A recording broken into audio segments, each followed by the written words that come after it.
sudah bersama dengan atlet panah berkuda. Ini ada adik-adik ya. Ini ada Fawaz. Iya. Halo dulu dong. Halo. Ini ada Arum bersembunyi di samping kuda. Nah, boleh tanya-tanya ya, Fawaz dan Arum ya. Oke, kalau untuk Fawaz, mulai latihannya kapan? Saya mulai latihan bulan September 2020. Terus kenapa bisa suka sama panah berkuda? Ya itu awalnya ngelihat ada acara di sini juga tanggal 17 Agustus itu. 17-an ngelihat ada orang-orang mana sambil berkuda. Awalnya kan kagum banget karena suka.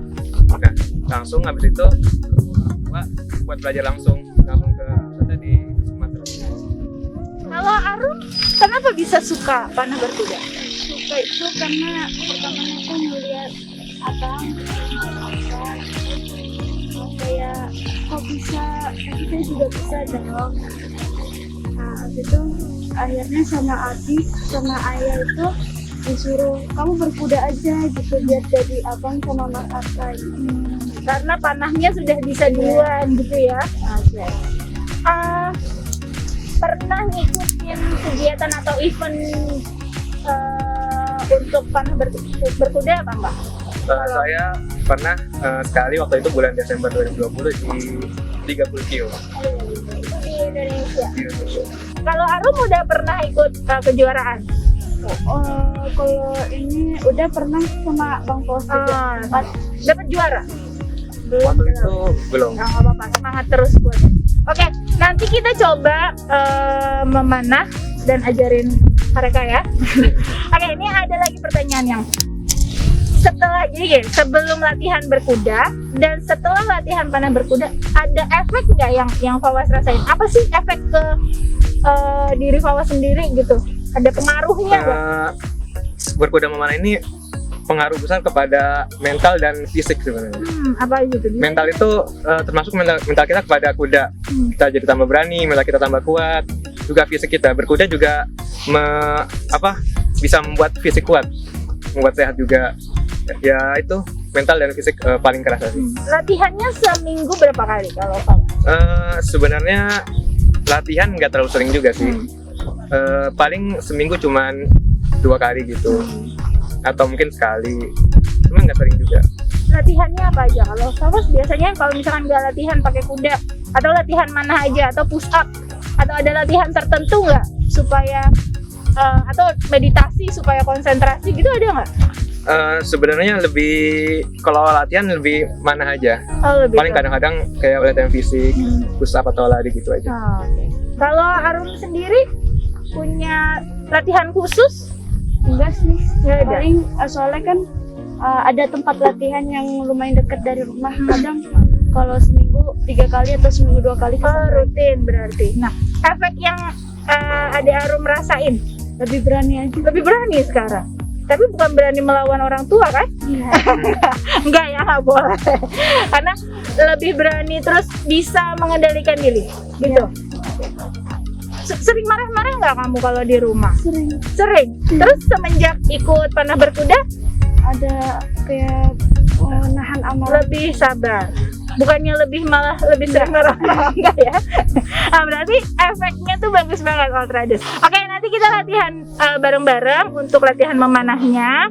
Dan buat Ultrades, teman-teman yang di rumah boleh diajak kalau mau latihan supaya bisa bergabung sama Fawaz dan Arum. Silakan, siapa dulu yang mau ngomong? Kan udah lebih berani ya. Arum dulu deh. Ya, teman-teman, ayo ikut latihan gitu. Teman-teman, ayo kita ayo latihan mana atau berkuda biar fisik mental itu lebih kuat gitu aja. Fawaz, pesan-pesan buat teman-teman Ultrades di rumah. Ya, untuk teman-teman semua, mari kita lestarikan olahraga memanah sambil berkuda ini, terutama untuk menjaga kesehatan dan mental kita. Oke. Ngerasa ini pertanyaan terakhir nih ya, Boy. Ngerasa jadi ini nggak sih Mulan, tahu Mulan kan? Mulan kan berkuda. Pernah ngerasa pas lagi naik kuda sambil mana? Ih, kayak Mulan ya aku gitu. Cuma aku doang. Kalau kalian pernah ngerasa jadi kayak kesatria gitu nggak? Biasa aja. Oh, jadi nggak sombong ya, setelah jago juga nggak boleh sombong ya. Oke, mantap sekali. Oke, terima kasih Ultradust. Sama-sama salam KPOT dong, begini. Begini. Ini. Nah iya, lestari budayaku bugar bangsaku ya kalau. Salam KPOT, lestari budayaku bugar bangsaku. Oke, terima kasih Ultradust. Oke, Ultradust, sekarang saya sedang bersama Umi Nita. Halo Umi Nita. Umi nanti akan ngajarin saya nih untuk memanah, karena memang saya biasanya memanah hati. Masya Allah, luar biasa. Walaupun Baru nanya, udah berapa hati?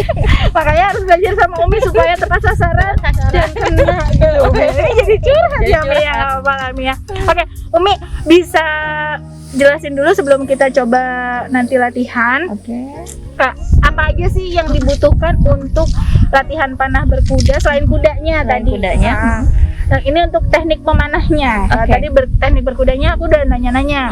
Nah, sekarang teknik memanahnya nanti Umi sekalian ngajarin aku. Oke, insya Allah, Ya, siap. Apa aja Mi? Ada apa aja? Oke, bismillahirrahmanirrahim.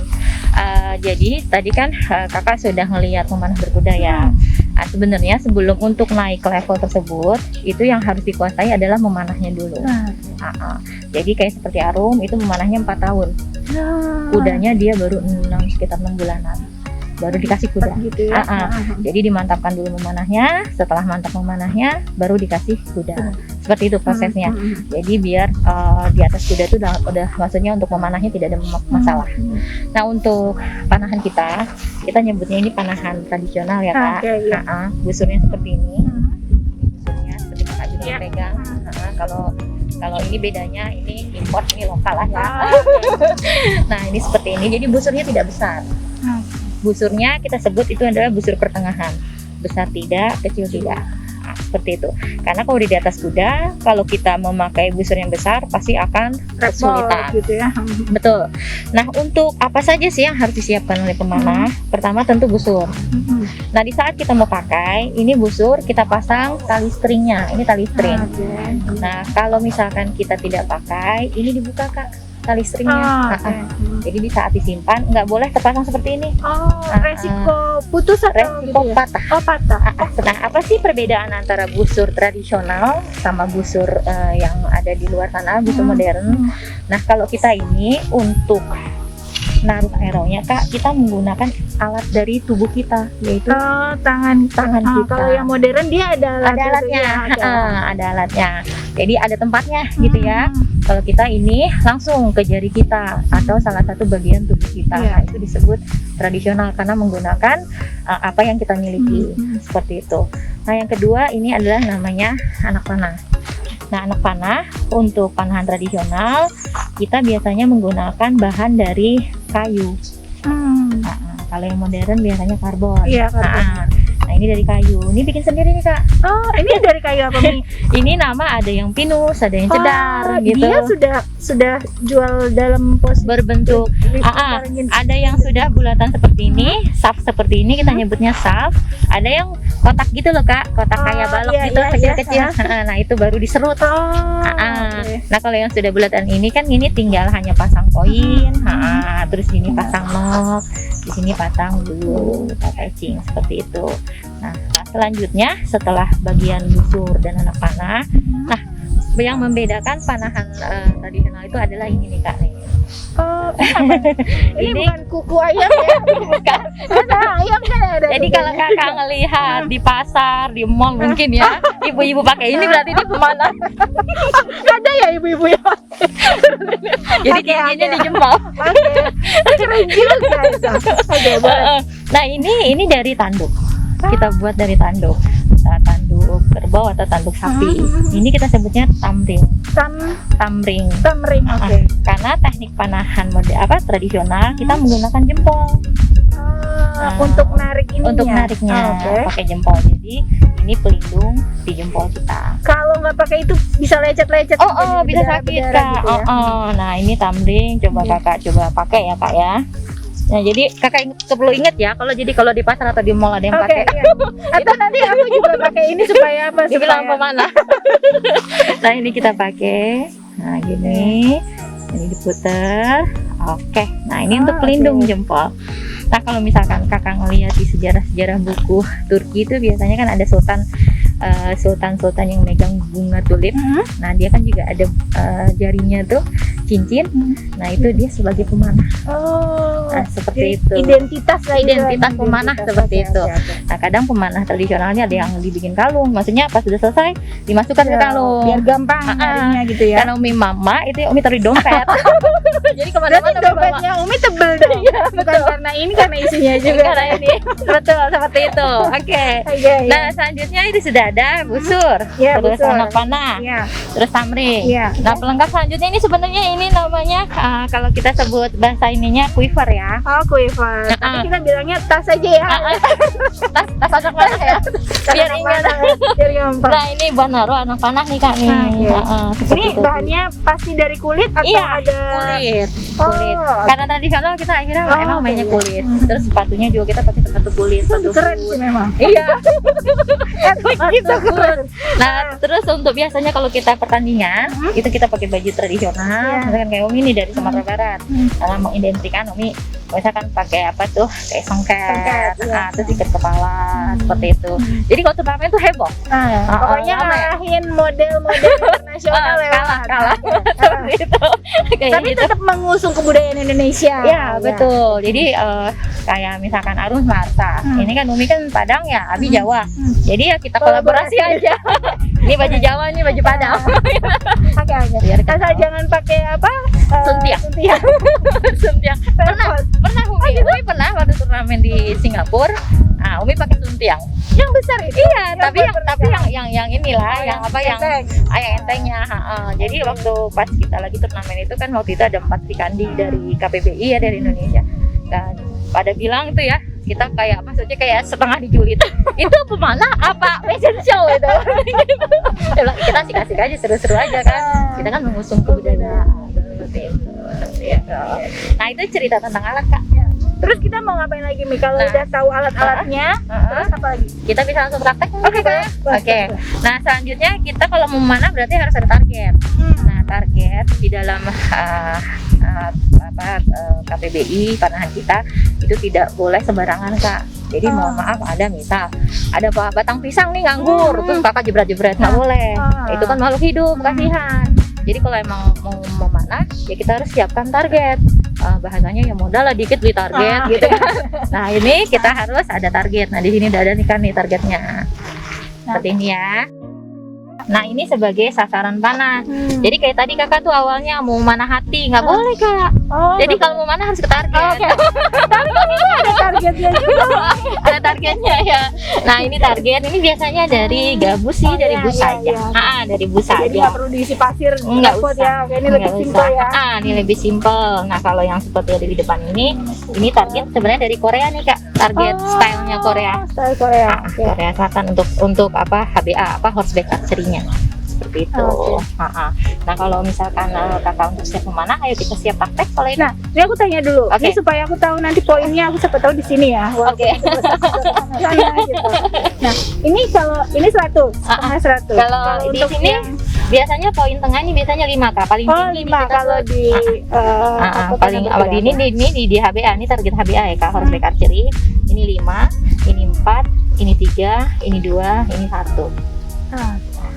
Seperti itu untuk nilai poinnya. Jadi paling besar 5 ya di Paling sini. paling besar. Nah, kalau misalkan panah berkuda itu selain memanah, itu ada waktunya nggak sih Umi? Jadi panahan berkuda itu yang dinilai itu pertama memang kecepatan waktu. Kecepatan terus langsung ketepatan. Jadi kalau misalkan cepat tapi nggak kena target nggak dapat nilai. Walaupun kudanya cepat tapi nggak kena target nggak dapat nilai. Cepat, tepat, nah itu baru yang biasa rata-rata juara. Satu atlet itu dapat anak panah berapa? Berapa kali dia nge-shoot? Kalau di dalam HBA di sini kita ada beberapa kategori. Ada yang single shoot. Jadi targetnya hanya 1. Jadi kayak tadi tuh seputaran 1 jebret 1. Nah, itu round pertama. Nah, Nanti masuk lagi ke round kedua. Biasanya tuh 3 kali dikasih kesempatan. Ntar dari 3 round itu di total poinnya. Nanti di total waktunya. Siapa yang paling banyak poinnya, siapa yang paling cepat kudanya, itulah yang akan maksudnya mendapatkan posisi lebih tinggi. Seperti itu. Jadi nggak dibatasin, pokoknya bawah 10 itu harus habis gitu. Enggak. Kalau misalkan di HBA ini ada single shoot, ada double shoot, targetnya berarti 2, ada multi ini ya, multi target ya itu 5 biasanya. Oh, paling banyak Paling berarti banyak 5. Nah, roundnya itu ada 3 kali, jadi 3 kali 3 putaran. putaran. Nah, Oke. seperti itu. Jadi nggak bisa bawa aja 10 nggak bisa. Nggak bisa. Oke, Umi. Sip. Siap. Nih kita mau coba ya. Oke, boleh kita ke sana sedikit ya. Nah, ini kedorong ke badan kita. Nah, ini nahan. Di ini jarinya bener begini atau? Seperti ini, genggamnya ini 1 2 3 digenggam, terus jempolnya ditaruh. Nah, ini hanya ngunci aja. Jadi ini sama ini nggak ada kekuatan. Nah, jadi ini dilemesin aja, Kak. yang Yang sininya kuat di paling sini. kuat. Oke. Nah, yang kuat seperti ini. iya. Nah, terus untuk coba narik kuat atau enggaknya, kita bisa pakai 3. Ini kita coba ya. Kita tarik sampai pipi kita. 1 2 3. Kembalikan. Siku Enggak. atau bahuku posisinya Bahunya ya. Nah, Ini? untuk teknik yang perlu diingat, untuk ilmu yang perlu diingat di dalam panahan tradisional, di saat nggak ada anak panahnya, di saat kita tarik kita nggak boleh lepas. Jadi kita kembalikan pelan-pelan seperti itu. Kalau misalkan kakak langsung lepas jebret gitu, ini patah. oke. Karena agak Regangan ini. gaya kumpul di sini kan. Kalau anak panah nih, misalkan kita taruh anak panah, gaya taruh di sini, kita lentingkan. Nah, ini kan gayanya ngikut sama anak panah. Iya. Tapi kalau nggak ada, gayanya ini otomatis masuk ke Kosong sini. ya. Jadi akhirnya patah. Oke. Nah, ini bisa didorong ke depan. Ini tarik, sikutnya ke belakang. Oh, ini bener gini. Lurus terus. Nah, ini luruskan tangannya, dorong. Kuat tidak? Oke. Tempelkan ke pipi. Oke. Berasa juga ya, Mi? Masa ya? Kita Mi, balikan nggak lagi. pernah olahraga nih, ketawa. Kita kembalikan lagi. Oke. Nah, jadi setiap variasi busur itu beda-beda, Kak. Jadi kalau semakin berat, otomatis kekuatannya semakin jauh melesatnya. iya. Seperti itu. Jadi kalau misalkan kita nggak kuat nih, misalkan ini kita 30 lbs kalau tidak salah ya, ini 30 lbs. Kalau misalkan nggak kuat 50 lbs, jangan dipaksa. Nanti akan ada masalah di Cedera, bahu, iya, oke. seperti itu. Oke, sekarang kita pakai anak panah boleh? Boleh. Boleh. Oke, anak Gaya panahnya. banget. Anak panahnya. Nggak bisa lepas-lepas ini. Nah, Takut berubah posisi, Mi. Nempel terus. Dibuka aja santai. Gak apa-apa. Oke. Ya. Nah, untuk anak panahan tradisional, kita posisinya ada di sebelah sini ya, Kak. Sebelah kanan ya. Nah, kalau panahan di luar sana ada yang sebelah kiri. Kalau ini kita sebelah kanan. Kenapa pakai sebelah kanan? Karena kita pakai teknik thumb draw. Seperti itu. Nah, tadi gue bilang ini buat tatakan. Ini ya buat taruh anak panahnya ya. Ini ke sini. Nah, ini di marking. Oke. Kita langsung coba teknik thumb draw-nya. Nah, ini nggak bisa pakai yang teknik tadi nih, Kak. Tadi kan untuk mengukur kekuatan aja. Oke. Nah, untuk teknik thumb draw-nya, ini Kakak tangannya begini. Tutup 3. 3. Terus, jempolnya kita taruh di bawah sini, ditekuk. Terus jarinya mengunci. Oke. Nah, lakukan teknik seperti tadi. Ini dorong, ini tarik. 1 2 3. Bareng-bareng dorong, tarik. Sekuat, masih kuat nariknya? Masih kuat? Masih kuat? Oke, rilis ke bawah kan dikit. Oke, rilis, lepas. Yang dilepas siapa? Jempol sama. Mataku lepas. Seperti itu. Nah, udah ini ya. Jadi dapat ya. dianya. Oke. Paham aku. Oke, kita praktek lagi. Oke. Meleset dia. Enggak apa-apa. Enggak konsen ke target kan. Nah, ini di bawah, ini di kepala dulu. Ini. Jadi kekuatan narik ada di sini. 1 2 3 ini dikunci. Dari sini tekuk. Ini dikunci sama jari telunjuk. Jadi si karetnya dilepas ya, Mi? Karetnya dilepas, langsung Dari dibuka. jempol ya, Mi? Jempol sama telunjuk dibuka. Terus ini lurus sikunya. Nah, kalau panahan tradisional nggak boleh dipicingkan matanya, harus dibuka. Harus dibuka. Kita harus maksimalkan tubuh kita. Rilis, lepas. Kenapa ke sini? Karena baru pemula.